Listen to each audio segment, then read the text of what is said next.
Welcome to Telly Talk, where we talk about what's on the telly. And by that, we mean what's on our minds, because we're Telly. I'm Tyler, and I've been hyperfixated on the American Revolution since I was 10 years old. And I'm Sol, and I'm laying in a park right now. You might hear the cicadas in the background.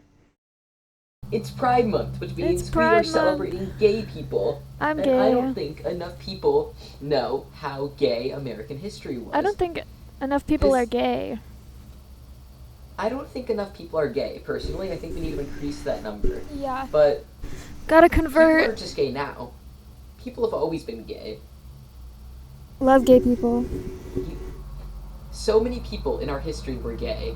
So I'm going to present my evidence to you to show you how many people in our country's history, mostly founding fathers, were gay. I love that. And we're going to be looking at historical documents and letters and different time period thingies. I have a question for you. Yes. Was Abraham Lincoln gay? Actually, Abraham Lincoln is in this presentation. Amazing. I'm excited. Today we will be talking about the most well-known gay people, as well as the most unwell-known gay people. I like that. So if you stay for the end of this video, we will actually get into someone who is most definitely gay, like definitely a historical real gay figure Wow. in the American Revolution. And that's going to be the last one I present, because we should talk about people who were for sure real gay while we're talking about gay people. But until then, we are going to be speculating on the sexualities of hundreds of year-old men. I wanna reveal some gay celebrities that I know of that are gay but aren't gay, public gay. Okay. At the Would end. you like to share with the class? No, at the end. Okay, at the end. So, we're going to start off with the thing that has the most evidence without being officially gay, which is Alexander Hamilton and John Oh, Lawrence. of course. We're going to start with this website because it actually explains a lot of the historical connotations that, like, it doesn't just look at the letters in our modern day understanding of how people worked. It looks at the letters through a historical lens while still being gay. Can I So I will send you this website. What's up? tell a story before you start? Yes. So I took an American history class last semester, and it was about the American West. Ew! Get the fuck off my computer! There's an ant. And I had to read this diary of this miner, of this like guy who went west to be a gold miner to like supply his family with money, and he was rooming with this other guy, and his diary was just so gay, talking about how he really like loved his roommate, and they even had like a gay little dog together. It was a white little dog, and I'm like, that is the gayest dog you could have for being not gay but gay. And I That's had to so write cute. about it.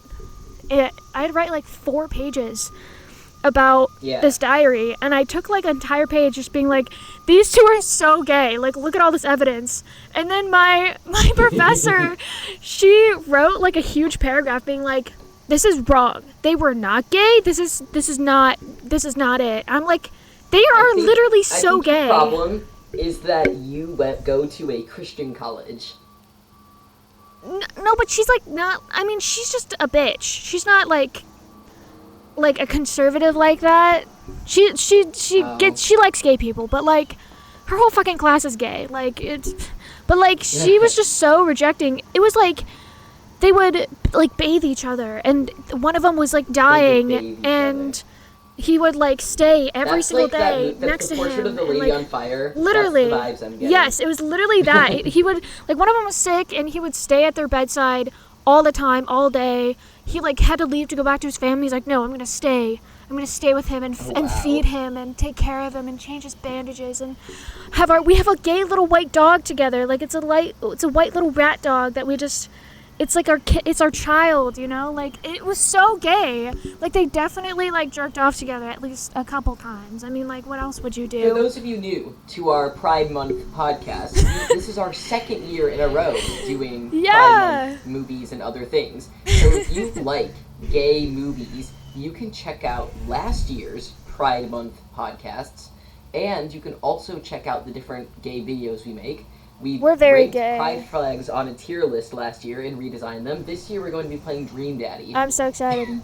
And now, for context for the viewer, I was so into the American Revolution in 5th grade when we learned about it that my parents took me on vacation to Boston. That's how into it I was. But the first one we're looking at is from 18thcenturypride.com. Oh. It is all about pride in the 18th century. This article discusses how Alexander Hamilton and John Lawrence met when Lawrence joined George Washington's military family. George Washington actually called these people his family. George Washington invented the found family trope. Like, he called the guys that he worked with in the military his family, which is so cute. That's gay. I also am talking about George Washington being gay later, so don't worry, everyone's gay. Alexander Hamilton and John Lawrence are known historically for being best friends. You know, they're historical best friends, right? Yeah. They are a couple of years apart in age, but like fairly close in age. They were both very young when the revolution started, and this says historians remember them as an inseparable pair, and you know what it means when people historically were inseparable pairs. Oh, of course. Historically straight soulmates. So there are about 24 letters that have survived from them corresponding. And actually, something I want to share is that when their letters were published by Hamilton's son, there was a little note on top that his son wrote that says, "I must not publish all of this," which implies that there was something going on that the son didn't really want to get out. Some nefarious dealings, maybe? Perhaps some butt stuff? Some homosexuality. They actually make penis jokes in their letters to each other. They talk about their That's dicks. hilarious. I'm getting there. So, it's hard to say whether these letters will show that they were gay or whether they were just close pals, because men were very close in that time period. Like, men would, like, very platonically love their bros much more than they do in modern times. So, it's hard to say, but looking at these letters, we can also look at how they talk to other people in their letters to see if they talk to other friends differently than they talk to each other. So we're also going to be doing a little bit of that today. Alright. Okay, so the first surviving letter is from Lawrence to Hamilton, about a year and a half after they first met. And the letter is like, Charles Lee said some bullshit. This is actually part of the Hamilton musical, and it's like, true. I was really surprised that it's actually true because it feels like it's just plot. But it's like, Charles Lee says this bullshit about our boy George Washington. We gotta go defend his honor. So Lawrence does a duel, and Hamilton is his second in the duel. And that is their first letter to each other, where they're like, dude, can you believe what this motherfucker said about George Washington? And Lawrence ends his letter to Hamilton by saying, adieu, comma, my dear boy. My dear boy.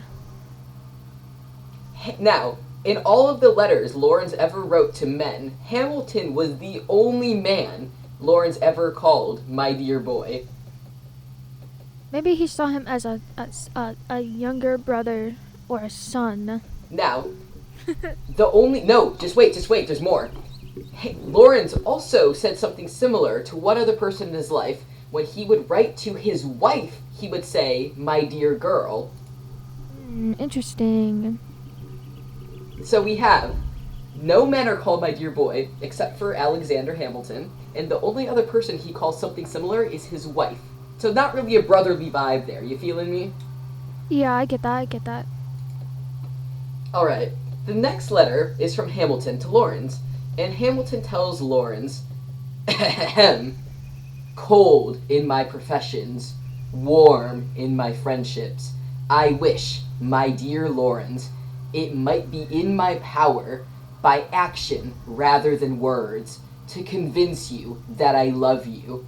You know the opinion I entertain of mankind, and how much it is my desire to preserve myself free from particular attachments, and to keep my happiness independent of the caprice of others. You should not have taken advantage of my sensibility to steal into my affections without my consent. What do you make of that? Sounds pretty fruity to me, but Because in my opinion, it reads like a love letter. Just for me personally, it reads like a love letter. Like, I wish, my dear Lawrence, it would be in my power, by action rather than words, to convince you that I love you. That's gay. That's gay. Now, most historians do not think this is evidence that they were romantic because in the 18th century, that is just how men talked to each other. Male friends would very often tell each other that they loved each other. yeah, that's compared to today's standards. that was my history professor's argument. She's like, that's just how they talked. I'm like, no, they were fucking gay. They were gay. Now, it is true that that is how they talk in that time period. So what we have to do is look at other things in their life to see if they talk to other people in their life like that or not. So, so the background for that letter is Hamilton had a very traumatic childhood. Like, he grew up as an orphan and, like, he had to fend for himself from a very young age and work his way out of poverty, and his cousin he lived with killed himself. And he had really, like, you know when you're a kid and you form those different attachments with your parents and that, like, describes how you are later in life? Yeah. Bro was traumatized. Bro did not form easy attachments. So in this letter, he's like, I can't believe you made me love you when I have such a hard time trusting people. So this is not something Hamilton ever wrote to any other friend in his life, or even, as far as we know, any of his love interests. Okay, what else stands out in that letter does this article say? This is the one and only time that Hamilton mentions Lauren's family, because when Lawrence was studying in England, he had a brief affair with a woman named Martha Manning, and Martha Manning was pregnant as a result of that affair. Oh. And then they eloped. Oh. And then Lawrence came back to America and joined the war, and he never saw the woman again. What? Interesting. Oh. He never saw her again.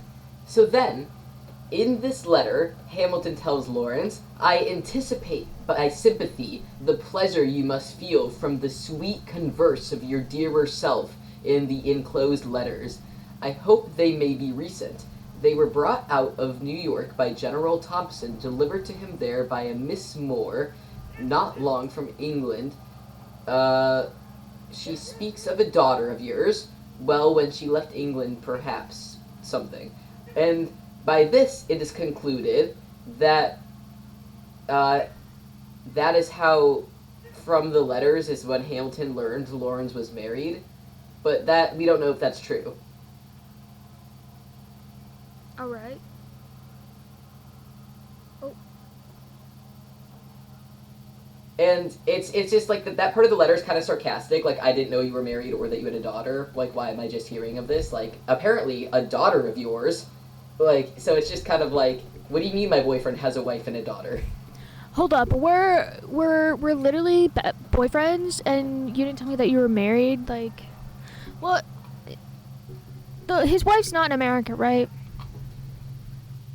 Right. His wife is in England. Yeah, she's dead. She's dead to him. She doesn't exist. Yeah. Okay, so now Hamilton is kind of upset that his boyfriend has a wife and he doesn't. So he kind of like sarcastically asks Lawrence to help him find a wife, while like also flirting with him. Hamilton is like, hey Lawrence, I'll actually read this whole letter to you in a second, but I'll just do a snippet right now. This is a dick joke. He's like, hey Lawrence, you should put out an ad to find me a wife, but you should make sure you do justice to the length of my nose, and don't forget that and then it's cut out. What was he gonna say there? And his son cut out the neck. So it's just like, hey Lawrence, when you're putting out an ad for my wife, don't forget how big my nose is, and make sure you do justice to the length of my arms. And in the 18th century, feet. Nose was slang for penis. That is important. Nose was used as slang for penis. Oh yeah, still is today. So this is like two things. This is him being like, how is my boyfriend going to react to the idea of me wanting a wife? And it's also like flirting with his dick.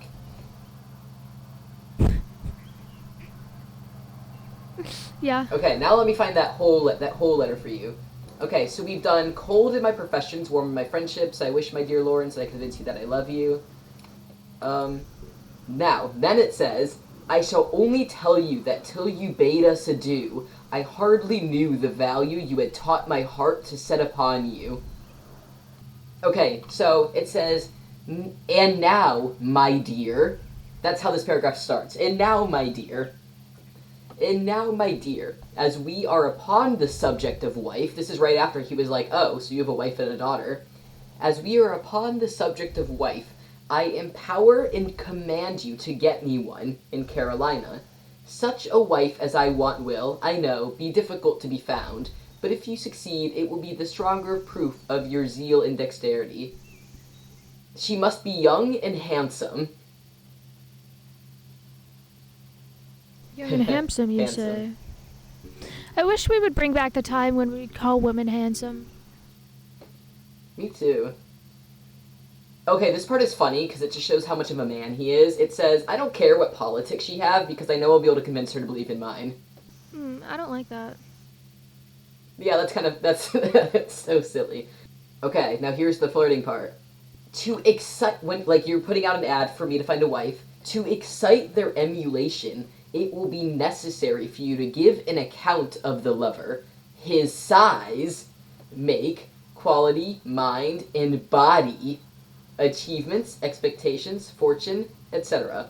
In drawing my picture, you will no doubt be civil to your friend. Mind you, do justice to the length of my nose, and don't forget that I... bleep, bleep, bleep, bleep, bleep. I wish he said something like, you know it well, or something like that. And then it says, like the last paragraph says, do I want a wife? No. Then why are you making an ad for it? Because he's mad his boyfriend has a wife. Just to flirt with your boyfriend? Then it ends with, I have gratified my feelings by lengthening out the only kind of intercourse now in my power with my friend. Adieu, yours, Hamilton. Hamilton has more letters to Lawrence that are more casual than the one we just read, that are still very gay.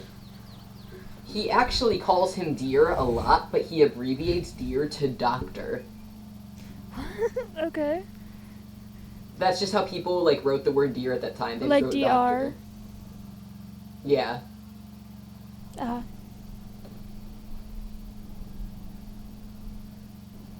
Now, the important thing to note here is that using dear as an adjective was seen different than using dear as a noun. So, when Hamilton is writing to his sister-in-law, Angelica, Angelica tells Hamilton, my dear, comma, sir. My dear, sir. Not, my dear, sir. So it's like, it's my dear, dear is the noun, comma, sir. Instead of, my dear sir, dear being the adjective describing sir. Does that make sense? Yeah. Yeah. They discuss this in Hamilton the musical, but they switch who it happens to. In the musical, they say Hamilton did this to Angelica, but in real life, Angelica did this to Hamilton. So, Hamilton wrote back in real life and was like, there was the most critical comma in your last letter. It is my interest that it should have been designed, but I presume it was accidental. Unriddle this if you can. The proof that you do it rightly may be given by the omission of the repetition of the same mistake in your next. Which is he writes with big words. And then he wrote, to sign off the letter, adieu my dear, comma, sister. So he did the same thing to her, writing back. And he pointed it out. He was like, it's weird. I noticed, I don't know if you're flirting with me, but I noticed you called me my dear, instead of, like, using dear as an adjective. So that shows that using dear as a noun is romantic in this time period, even though people use dear as an adjective platonically. Does that make sense? Yes, I understand. Okay, so dear as a noun is romantic. He called Lawrence my dear as a noun. Okay. Interesting. That indicates romance in Hamilton's mind from what else we know about him. Yes. Because he is calling him my dear instead of just describing him as someone who is dear. So that indicates romance in the letters. Yes. Okay, in the next letter, after the one we just discussed, Lawrence tells Hamilton, so he's like away at war right now, and he says, "You are a fellow soldier. You will relate to, or a fellow soldier will relate to you how many violent struggles I had between duty and inclination, how much my heart was with you while I appeared to be most actively employed here." So Lawrence is writing to Hamilton, and he's like, "I'm fighting a war right now, but the whole time my heart is with you." That's sweet. And Lawrence, in his letters to other men, he did not use this much emotion. Like, Lawrence was a very not emotionally expressive guy. So even though other people would talk to their man friends like this, we know that Lawrence did not. Interesting. Now, you know how Hamilton was mad that his boyfriend got married? Yeah. Now Lawrence is going to be mad that his boyfriend gets married. What? Gosh. You know, So- this relationship reminds me of a lot of a modern relationship. But I'll get to that at the end of the episode. That's totally fine. Okay, so Hamilton wrote to Lawrence at the end of 1779 to tell him he was trying to get Washington to let him go south and fight with Lawrence, but then Washington denied him. And then Hamilton started looking for a wife. And he was courting Elizabeth Schuyler, who was a very prominent woman, daughter of a very wealthy man. So, by the summer of that year, Charleston had fallen to the British, and Lawrence was taken a prisoner of war, and Hamilton wrote to him that summer to offer emotional support and to make an announcement. At the end of the letter, Hamilton tells Lawrence, "Have you not heard that I am on the point of becoming a Benedict? I confess my sins. I am guilty. Next fall completes my doom. I give up my liberty to Miss Schuyler. She is a good-hearted girl, who I am sure will never play the termagant. Though not a genius, she has good sense enough to be agreeable, and though not a beauty, she has fine black eyes, is rather handsome, and has every other requisite of the exterior to make a lover happy. And believe me, I am a lover in earnest, though I do not speak of the perfections of my mistress in the enthusiasm of chivalry." So he describes his wife in, like, a very bland way. He's like, "Yeah, I'm getting married. She's alright, I guess." Yeah. So, the funnier part of that letter, I don't see it in here. Oh, here, I found it. At the end of the letter, when he's discussing his wife, he goes, because remember, the only thing he likes about this woman so far is her eyes. So he goes, "In spite of Schuyler's black eyes, I still have a part for the public and another for you." So it's like, yeah, my fiance's black eyes are nice, but there is one part of me that I show to the public, and the other part of me is reserved for my boyfriend. He's so in love with him. I know. So this is like 2 letters later from the last one where he talked about his wife, and he hadn't heard from Lawrence in a while, probably because he was like prisoner, or Lawrence was sad he was getting married, I don't know. So that's why he writes back. He's like, "I haven't heard from you in a while, but I want you to know that even though I'm getting married, part of my heart is still reserved for you." So then he goes, "Your impatience to have me married is misplaced. A strange cure, by the way, as if after matrimony I was to be less devoted than I am now." Do you think they ever did anything? Yes. Okay. I will be getting to that when I talk about George Washington, but basically George Washington was a big ally. George Washington was like, "I know it's illegal for you to be gay, but you can fuck in my army if you don't tell anyone, and I won't tell anyone." Okay. Alright. So Hamilton's writing to his boyfriend, and is like, "I can't believe you wanted me to get married, thinking it would cure my gayness for you, because even once I get married, I will still be just as devoted to you as I am now."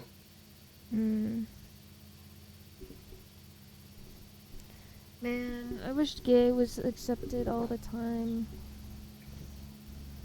So the part about part of myself for the public and another for you suggests that his love for his wife is for the public. And then the other part of him is for private, is for his boyfriend. And then he goes, I know you wanted me to get married because it would cure me of my gayness. So if they weren't gay, it doesn't make sense why Lawrence thought Hamilton needed to be cured of their relationship. Yeah. So they're gay. I have a couple questions for you after I finish going through their letters because gayness. So a couple months later, Hamilton married Elizabeth, and then Lawrence was set free and was sent from being a prisoner and went to France to be an assistant to Benjamin Franklin. And Hamilton wrote to Lawrence about how to work in France. And okay, so the most interesting part of their letters is that at the time, men usually, when they wrote letters to each other, were like, my wife sends her love and I send my love to your wife as well as you, right? Sure. But they never did that. They, like, avoided discussing each other's wives in their letters to each other. They never were like, give my love to your wife. Like, they did not like that fact that each other had wives. That's funny. So you know how I discussed how they avoided talking about each other's wives and families? Yeah. There are letters that we don't have that seem to explain that Hamilton was like, my wife is pregnant, I'm having a kid, I'm worried about the responsibilities of fatherhood and also working to serve my country at the same time. I'm thinking about, like, stepping down to just spend time with my family. And Lawrence replies in a way that's like, you dumbass, just because you have private things going on doesn't mean you can't serve your country. But in his reply, he never actually specifically says, like, what your wife and baby. Like, he's just like, I know you have personal things. And that is considered to be weird because if they were friends, you'd think it'd be fine talking about each other's wives and kids. So then Lawrence ends that letter by saying, you know the unalterable sentiments of your affectionate Lawrence. I like that reading these letters is essentially like in modern days, this would just be like reading people's, like, celebrities' text messages. And I think this is hilarious. Oh yeah, it feels so invasive because imagine, like, a long time from now, people read, like, letters we wrote to each other. Like, that would be weird. But It's like, I found the old text You know- logs between, like, I don't know, who's a scandalous couple, like Harry Styles and a boy lover of his. And we're going to read them and figure Oh out my that he's God. actually gay. And I'm like, that's in, like, 300 years. yeah. It's, like, scary, but it's also funny. I know. Gay people. So, this ending, this, like, farewell I just read to you, is the most affectionate closing that Lawrence ever wrote. And it was also the last thing he ever wrote to Hamilton because he was killed a month later. Aw, that's so sad. And Hamilton wrote back, but he never got Hamilton's last letter to him before he died. That is so sad. Do you want to know what the last letter Hamilton wrote to him said? Yeah. It was telling him to come home to Congress so that they could, quote, hand in hand, quote, build the nation they had dreamed of together. Oh God. Man, that guy was probably sobbing for days. Oh yeah, so Hamilton found out about his death a little bit later, and by all accounts that we know of, this, like, permanently changed Hamilton. Like, he closed his heart off again. Like, That's so sad. he never opened his heart up again. Like, he shut off part of himself after Lawrence died. Oh, I should probably say who these people were. If you don't know who Alexander Hamilton is, he is a founding father who served as the treasury secretary. He was the secretary of the treasury, the head of he made the bank. He made America's bank, and he served under George Washington. And then John Lawrence was a lieutenant colonel of the Revolutionary War. Okay, I have more quotes from their letters in this new article that I did not get to in my other article. Are you ready? Yeah. Hamilton wrote to Lawrence once, but like a jealous lover, when I thought you slighted my caresses, my affection was alarmed and my vanity piqued. What? He was in Heat? What is this, the Omegaverse? So he calls himself a jealous lover. This is about the note that his son wrote that says, "I must not publish all of this. John Lawrence, when he got married, wrote to his uncle, 'Pity has obliged me to marry.'" Okay, when John Lawrence was 13 years old, his father, named Henry Lawrence, wrote to a friend, and he said, "I'm worried because my 13-year-old son does not show any interest in women." He's just a late bloomer. He actually says that. At the end of the letter, he excuses this and says that Lawrence must develop feelings for women soon. Okay, so when Lawrence was, like, ghosting Hamilton for that while, that's when Hamilton wrote, like, that he was a jealous lover who was upset that he wasn't writing back. Okay, when Hamilton was describing his wife to Lawrence, he says that his wife already loves Lawrence because he had told her that he is a clever fellow. So Hamilton was just talking about his boyfriend to his wife a lot, and his wife likes him because of the way Hamilton describes him. What'd you do this weekend? Oh, I was just yapping about my boyfriend to my wife. You know how it is. Literally. Okay, here's the last letter he wrote. He wrote, "Quit your sword, my friend. Put on the toga. Come to Congress. We know each other's sentiments. Our views are the same. We have fought side by side to make America free. Let us, hand in hand, struggle to make her happy. Yours forever, Hamilton." That is gay. So, and that is the last letter ever that he never got to read. So, my question for you is, I think it's obvious they had something going on, right? Like, this was not strictly platonic. Yes. Do you agree? My question is, yes. Did they know that they liked men? Or did they, like, were they just like, "This is my really good pal I like kissing sometimes"? Like, I want to know if they recognized that their feelings were romantic and sexual, or if they just thought that they're just really good friends. Do you think they, like, pulled a... I feel like they pulled, like, a Brokeback Mountain, like, once. And then, like, was like, "Yeah, I have these feelings for him, but, like, I have a wife, so, like, I'm not gay. Like, I'm not gay. I have a wife. I'm not gay."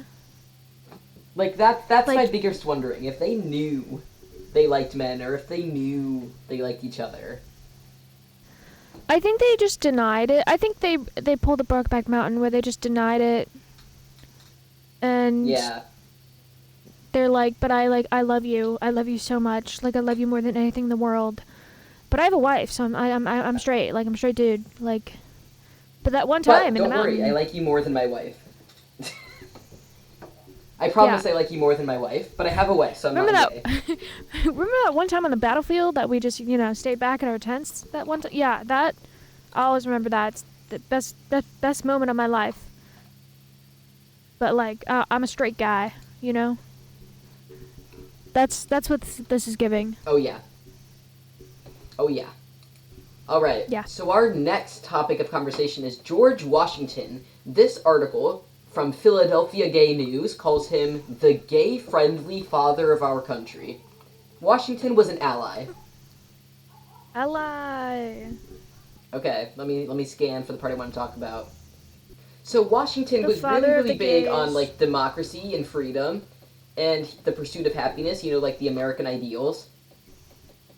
And he was so big on those freedom things that he was like, people should be free to fuck men. Absolutely. You could speculate he was not into women. You could speculate Washington was not into women because when in his letters, when he talks about his wife, Martha Washington, he writes, "There is not much fire between the sheets." They just don't like each other. And he also says that he prefers the company of his men, specifically Hamilton, to that of women. He prefers the company of men to women, especially Hamilton. I think Hamilton was just like everyone's twink. They just passed them around. Yeah.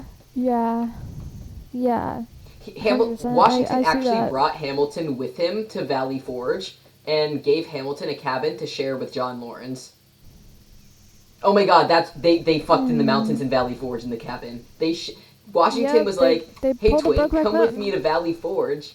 I'm gonna give you a cabin to share with Lawrence." Like that was just a thing that happened. Yep. They were the Okay, so origin of the Brokeback Washington, Mountain story. he literally Washington married late for a man at that time period. He did not get married until he was 28 years old, and he raised her children. Like she had children from a previous marriage, and she was a widow, but he did not have any children with her. In Washington's letters, he's basically like, I care about this woman and her kids, but we don't have any, like, passion. And I don't like any other woman either. And so this article says that Washington's passion was reserved for his men. Now, this article actually fully thinks Hamilton was with men, like, no doubt about it. It says that, specifically the men, Hamilton and Marquis de Lafayette, who I will also be talking about soon, and it says that Hamilton was engaged in relationships with other men, as love letters he sent during the Revolutionary War prove. Okay, so, in the 18th century, close male friendships were common. That was a common thing, as we have established. But, gayness, homosexuality, that was punishable by imprisonment, castration, and even death, in the military and outside of the military. So you were not allowed to be gay. You would get, best case scenario, go to jail, or they castrate you, or you get killed. So, But who made that rule? I have no idea. But can't probably a rule George from Britain Washington at the just time be like, that they just kept. No. Actually, he does do that. So, we know the military is a very gay place, right? Absolutely. So Washington was real chill with gay people, and so Washington had a "don't ask, don't tell" policy about his same-sex cabin mates at Valley Forge, and then there was a. Do you know who Aaron Burr is? I know the name. I don't know who he is. He's most famous for killing Alexander Hamilton in a duel. Oh yeah. In the musical Hamilton, he is the main antagonist. He was a lieutenant colonel in the Revolutionary War. He was a big part of the Revolutionary War and like founding the country. He lost presidency to Thomas Jefferson in the race, but he came close to beating Jefferson at first. So, there was this dude at Valley Forge, and what was his name? What's the dude's name? Jack. I don't know. There was a soldier at Valley Forge, and he was caught being gay with another soldier. And Aaron Burr was like, this is horrible. We cannot have this. Like, Washington, you need to do something about this. This is horrible. Washington, are you listening to me? Washington, my name is Aaron Burr, and these people were being gay. Washington, these people were being gay. You need to have them executed, cut off their penis, kill them, get them out of the military. Washington, listen to me. And Burr was real pissed about it, but Washington, like, did not care. So they think that if Aaron Burr didn't press the issue, Washington would have just, like, let him stay at Valley Forge. But Washington, all he did was sign an order saying that he had to be discharged from the military. And that was it. Like, he did not flog him. He did not send him to jail. He did not send him off to be, like, castrated or killed. Like, all he did was sign a paper being like, okay, you're discharged now. Interesting. Because Thomas Jefferson, was, like, required as part of Virginia law that if you were gay, you were castrated. Like, Thomas Jefferson made that a law. And Washington was like, no, I'm just discharging him, that's all. He could have had him executed. Like, Washington had the power to have this man killed, and all he did was discharge him from the military. Ally. So, Washington was an ally. Washington could have killed a gay guy, and he was like, nah, man, you just get to leave. He's like, that's none of my business. I don't care what you do.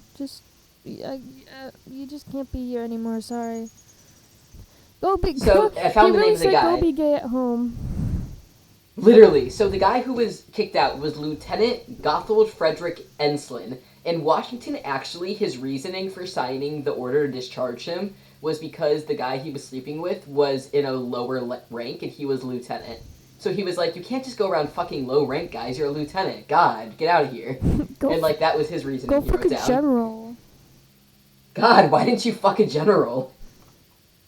God, could have fucked me, George Washington. There was also a Prussian military guy. I actually said his name earlier when I was reading the other articles that one website had. Major von Steuben. And von Steuben, it seems like, was like kind of openly gay, not like actually openly gay, but he brought his lover with him. Like he brought his little boy toy with him to Valley Nice. Forge.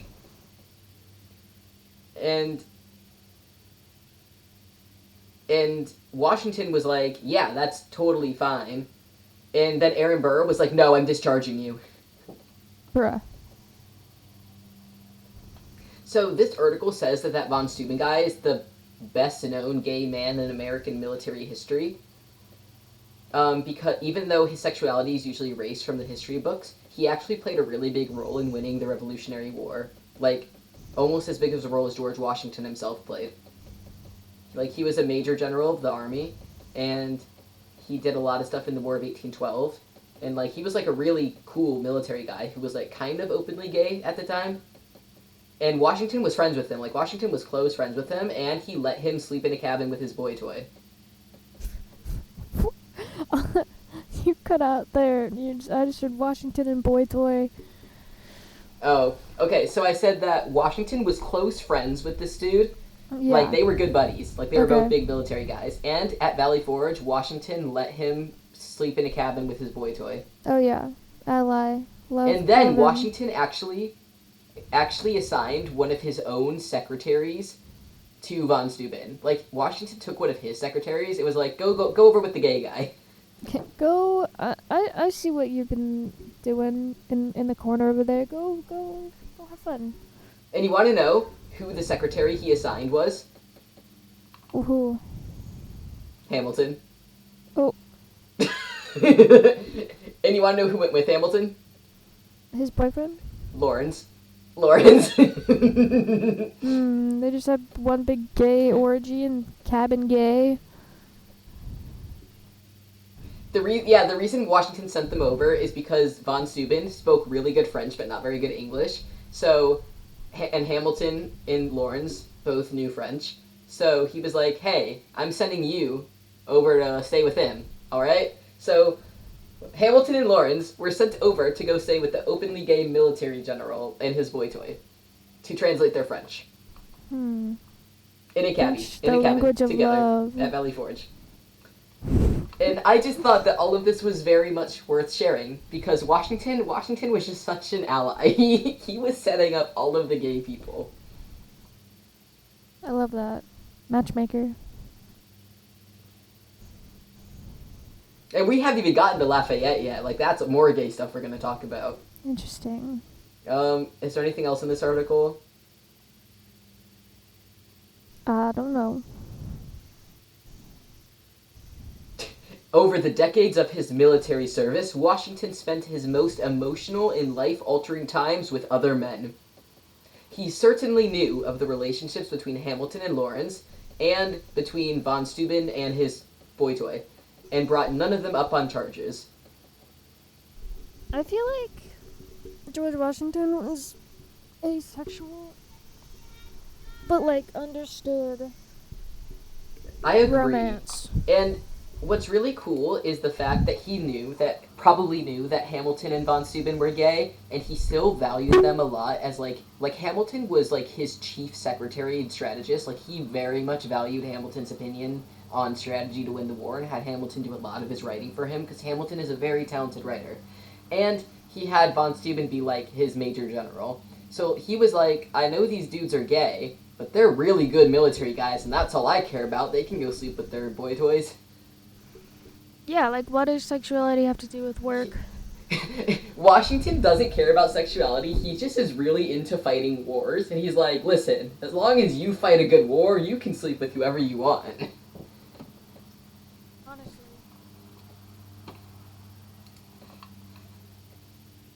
Okay, so I very briefly discussed Marquis de Lafayette, who is another very important, influential figure from the American Revolutionary time period. And we're gonna just read a letter that he wrote to George Washington in 1799. Are you ready for this? Yeah.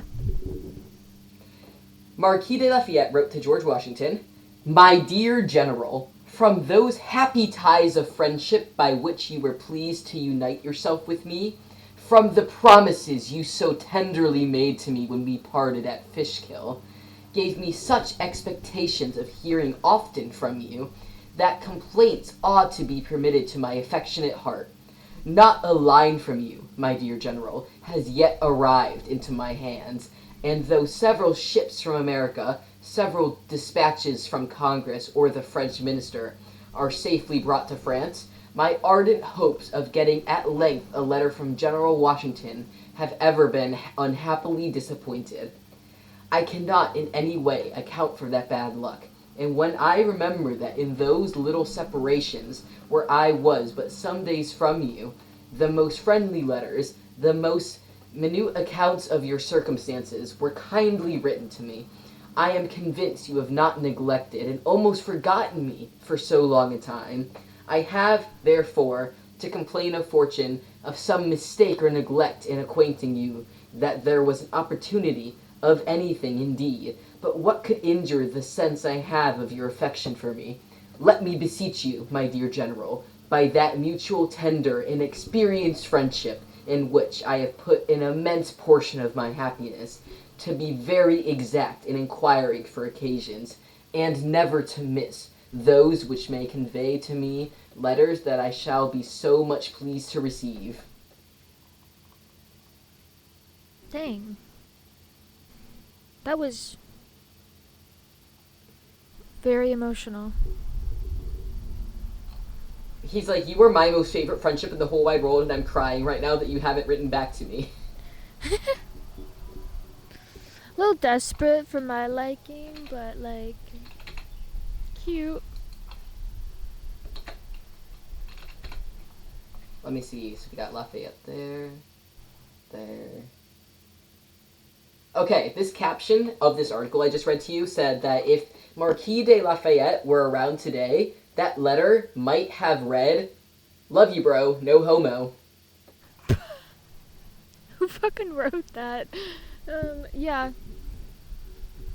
And this person thinks that what stands out about that letter to Washington was the amount of sentiment in the letter, because sentiment in that time period was very deep, sincere, and honest feeling for men. Like, it was like men felt very deep feelings for each other in that time period. And No toxic masculinity, except for Aaron Burr. so, yeah, literally. Aaron Burr just had a lot going on. So this person's take on that letter is that they just valued each other as patriots, because Lafayette fought in the American Revolution. Now he's back in France fighting the French Revolution, and Washington led the American Revolution, so they just value each other a lot as patriots. And it actually compares it to a different letter by Daniel Webster in the same time period. And Daniel Webster, who is, let me check who Daniel Webster is. He was an American lawyer and statesman who represented New Hampshire and Massachusetts in the U.S. Congress. So he was a guy around in the early 1800s, like right after the American Revolution. And he wrote, to another man, "I don't see how I can live any longer without having a friend near me. I mean, a male friend. Yes, James, I must come. We will yoke together again. Your little bed is just wide enough. What the We will fuck? practice at the same bar Oh and my be God. as friendly as a pair of single fellows as ever cracked a nut. We perhaps shall never be rich. No matter. We can supply our own personal necessities. By the time we are 30, we shall put on the dress of old bachelors, a morning suit, and having sown all our wild oats, with a round hat and a hickory staff, we will march on till the end of life, whistling as merry robins, and I hope as innocent." That is the gayest thing I've ever heard in my entire life, and I want to print it out and put it on my wall. You can. I'll send this one to you. That it compares the Lafayette letter to Washington, because that was very emotional, but it was also still like, There's a firefly. "I love you as a towards bro. me. What the fuck? I love you as a bro. But then this letter from Daniel Webster was like, I'm going to sleep in bed with you, come home now, and we will be together forever, living on a farm. That was adorable, and I loved every second of it. I sent it to you, so now you can print it out and put it on your wall. Amazing. You should type it up in like a really cute font over like a farm background. Put it in like like the old like calligraphy writing on a tea-stained letter. Literally. Amazing. Okay, so more on Lafayette to George Washington. He wrote to George Washington, "There was never a friend so tenderly beloved as I love and respect you." That's so nice. And in this time period, they called that a romantic friendship, according to this article. Okay, are you ready to hear about Abraham Lincoln? Moving on from the colonial time period, are you ready to hear about Abraham Lincoln being gay? This is a chronological bibliography addressing President Abraham Lincoln's intimate relationships with men and women, because Lincoln is the icon of our time. Amazing. Lincoln was born in 1809. Then, in 1830, so at the age of, what is that, like 19? When Lincoln was 19 years old, he started working at a dentist office? What? Denton office? What? He worked at a store in Illinois. Lincoln started working at a store in Illinois when he was 19, and then they hired this other guy named William, and William was hired to assist Lincoln, and they started a lifelong friendship.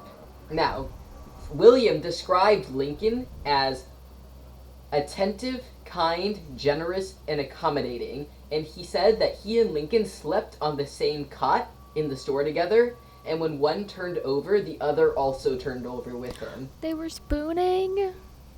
They were spooning, and then William said of our dear Abraham, he grasped the people's affections through simplicity of his good nature, his honesty, his integrity, his virtue, his high morale and noble qualities, and when he once had a man's or woman's love, he never willingly let go of its hold. Well, he was called Honest Abe for a reason. For real. 5 years later, this woman named Anne, who is commonly described as Abraham Lincoln's first love, died. Then, Lincoln, a year later, got a fiancée, and he wrote letters to her. And then Lincoln, a year later, moved to Springfield and began sharing a bed with a boy named Joshua. Now, even though he's sharing a bed with Joshua, a couple in town invited him to stay with them and live in their, like, spare room. And he went, no, I'd rather just share this bed with Joshua. Yeah. Now, remember how he has a fiancée named Mary? Yeah. A year later, he writes a mocking letter about her. What? Another year later, that Joshua boy sends Lincoln to see a prostitute that he's friends with. Okay. So in 1839, Lincoln just fucked a prostitute that his boyfriend that he shares a bed with set up with him. Interesting. Okay, 1840, Lincoln is still engaged and is starting to plan a wedding with Mary. Then, in 1840, Lincoln and his friend Joshua, quote, both fall in love with a new girl named Matilda. So Lincoln is sharing a bed with this boy named Joshua who hooks him up with a prostitute, and even though Lincoln's about to get married, him and Joshua both meet a girl named Matilda and fall in love with her. Add a third to this relationship? Literally. So then Lincoln just had like an emotional breakdown and like didn't go to the legislature in Illinois for a hot minute. And then he broke up on that same day. He broke his engagement with Mary because he got in a fight with Joshua. He got in a fight with his Because he boyfriend, so wanted he to broke go- off his engagement? Yes. So Joshua was like, I'm leaving Springfield. I'm going back home to Kentucky to see my family. And Lincoln was so upset about this that he did not go into the Illinois legislature to work for multiple days, and he broke off his engagement with Mary. Dang. And Okay. Lincoln referred to this day as the fatal first. Then, like 19 days later, Lincoln writes a letter to Joshua, and then 13 days after that, he writes another letter to Joshua. He misses his boyfriend. Then, a couple months later, Lincoln travels from Illinois all the way to Kentucky to visit Joshua and to visit Joshua's family. And then Lincoln wrote about seeing unhappy slaves being sold down the river. And he writes a letter to Joshua again, many years later. He writes a letter to Joshua. This is like, skip ahead a second. He writes, in 1855, in 1841, you and I had together a tedious low-water trip. And then the rest of it is about seeing the slaves there. But he just wrote, it was like, remember 15 years ago when you and I took a trip on the water together? Now, Yeah. that summer, Joshua Speed is his last name. Joshua Speed got engaged to a woman, and Speed is very unhappy until his marriage to her. And then Joshua wrote to Lincoln and said that he is immensely suffering in his marriage. From a woman? Yes. Then they exchanged letters again for the next many, many months until he gets married. And then the day after Joshua gets married, Joshua writes to Lincoln. He writes him a letter, like the very next day. And then they write back and forth a lot more. And then Lincoln finally gets married to Mary. He re-engages and marries to Mary. And then, 20 years later, Lincoln offers Joshua a job of the U.S. Attorney General. And Joshua says, no, I will not be your Attorney General. So then Lincoln offered the job to Joshua's brother James, and James accepts the offer. Ooh, he's gonna be jealous. I know. Then a year later, Lincoln and Joshua meet in Washington, D.C. Then, for the next year, from 1862 to 1863, Captain David Durkinson is Lincoln's bodyguard, intimate companion, and bedmate while his wife is absent from his summer residence. So Lincoln's president. His wife is not staying at a summer house with him. Instead, his bodyguard is sleeping in bed with him. Oh. Scandalous.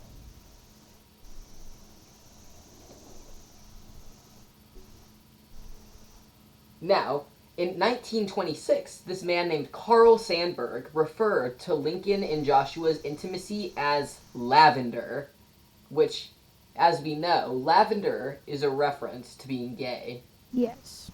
Lavender is the gayest flower. In 1943, a man wrote a book called Joshua Fry Speed, Lincoln's Most Intimate Friend. So, I just want to know, what do you make of Lincoln's sexuality? Definitely a little fruity. Definitely a little. I don't know if he thought of them in a romantic way Yeah. as much as like Hamilton. I feel like it was more just like a sexual thing, but definitely gay in some way. It's hard to tell because I did not get to read the actual letters. It just says, like, he wrote a letter, then he wrote a letter, then he wrote a letter. Yeah. So if we could read the contents of those letters, that might show us if it was more romantic or just sexual. Yeah. But the bottom line is, Lincoln slept in many a bed with men. Yeah. As well as women. Yeah. I think Lincoln was bi and preferred men. Yeah, I get that. I see that. I feel that.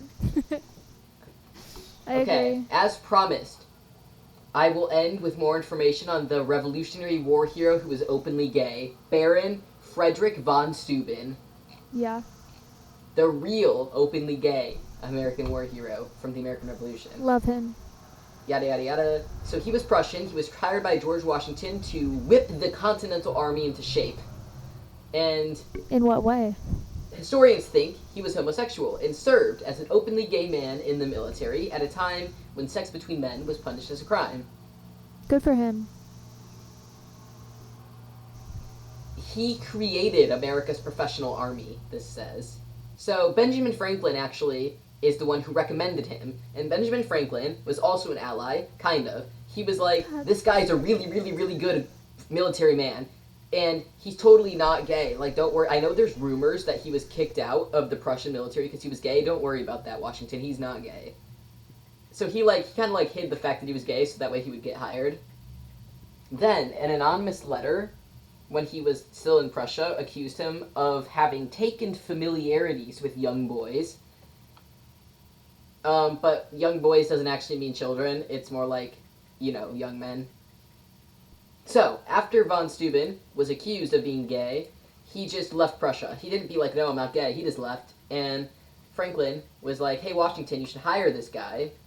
And he, like I said, he assigned Hamilton and Lawrence to be his aides, which this article also says, this is history.com, by the way, this isn't even a gay news site. It also says that historians dubbed them to have a romantic friendship, as we've discussed. And Washington liked von Steuben. So he said he appears to be much of a gentleman. And as far as I have had an opportunity of judging, a man of military knowledge and acquainted with the world. And then, when he got there, he invited a bunch of young officers to come over to his cabin and, have dinner, under the condition that none of them be wearing a full pair of pants. So they dined in, ripped pants at his house. What the fuck?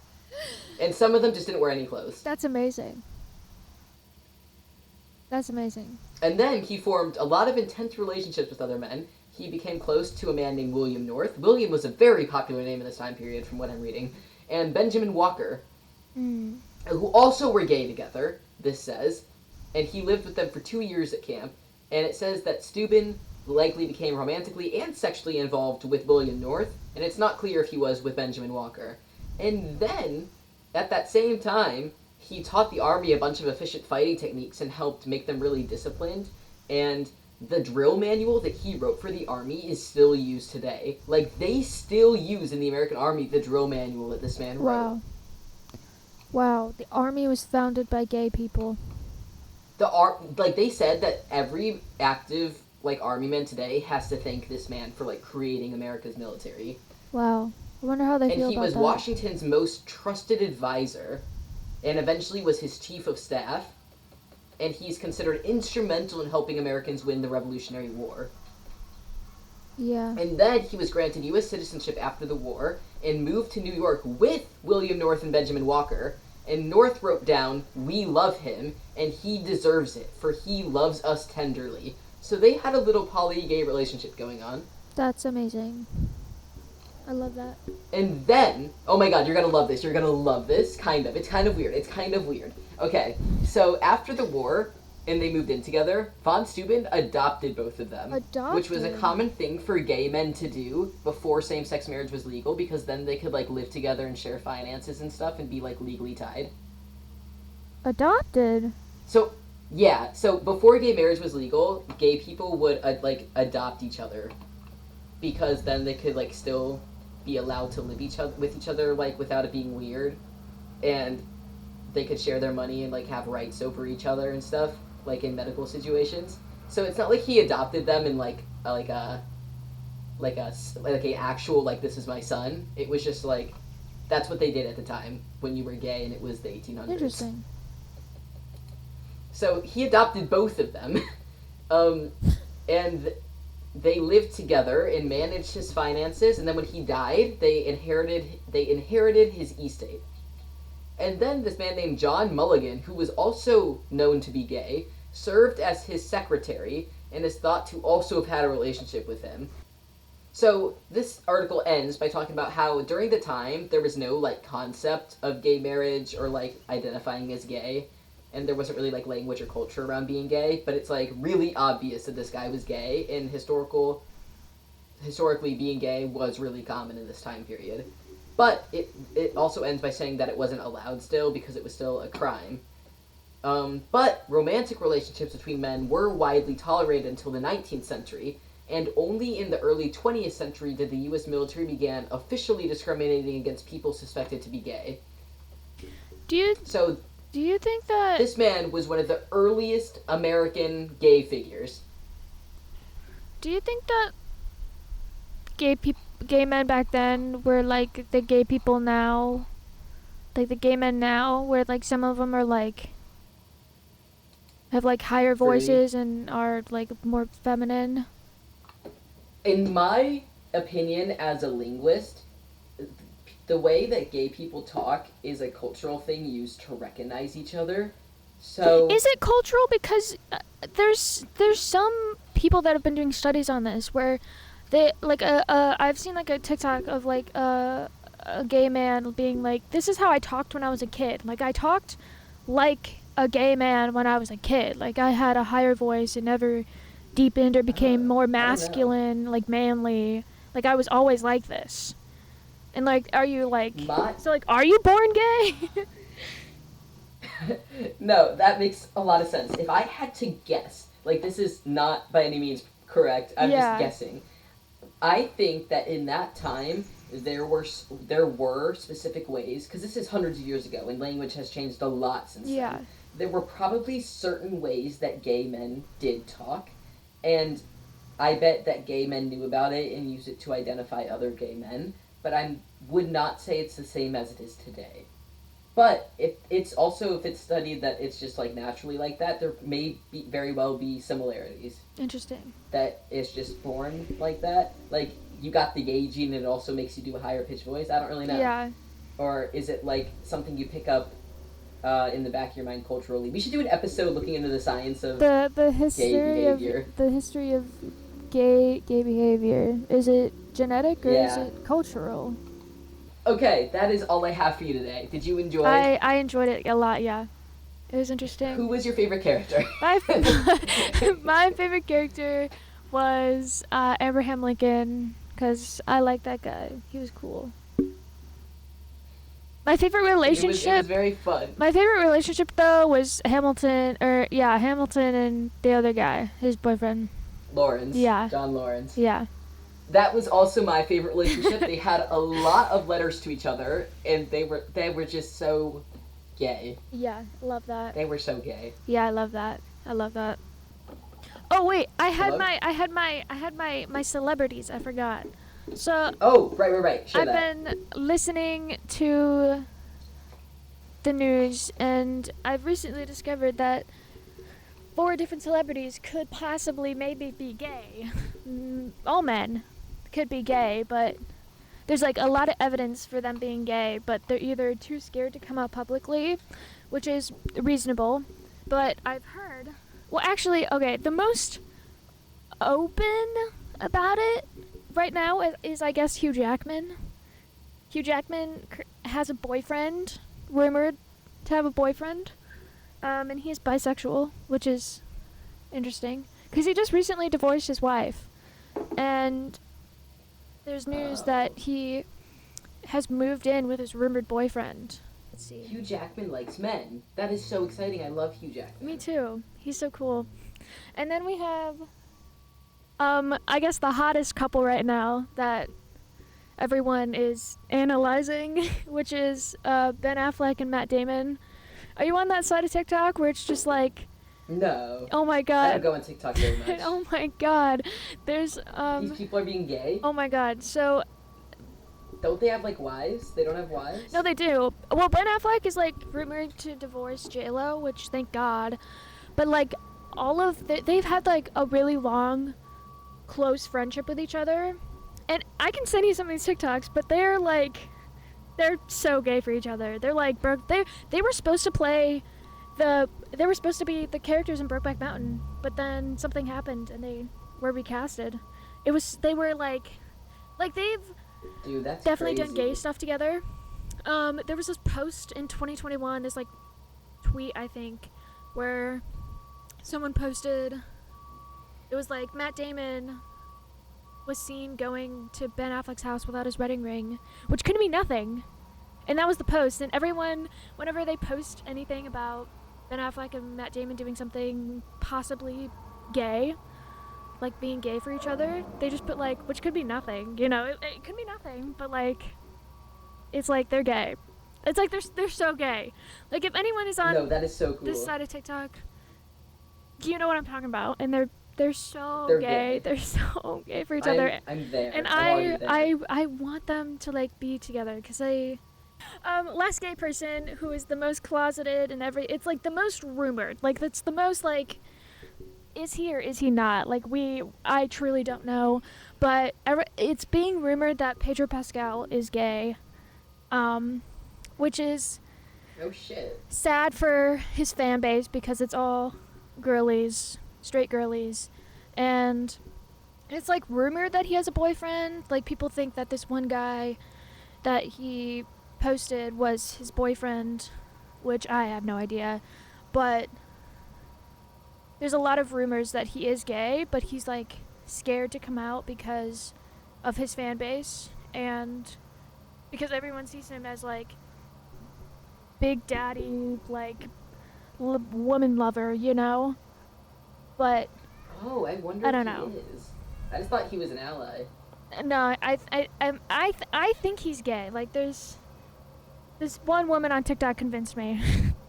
those are my I'm here for those it. are my I support this without knowing anything. yeah, those are my 4 possibly newly publicly gay This celebrities. is my favorite episode ever. I enjoyed showing you all of these historical gay letters so much. Yeah.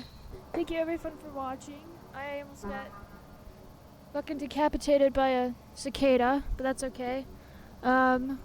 We have episodes coming out every week, usually on Friday, sometimes on Saturday, sometimes on Sunday, I don't know, whenever we feel like it. This one's definitely going to come out on Saturday or Sunday. Peace out, Teletubbers. Goodbye, Telethoners. Telethoners. Bye. Telethoners.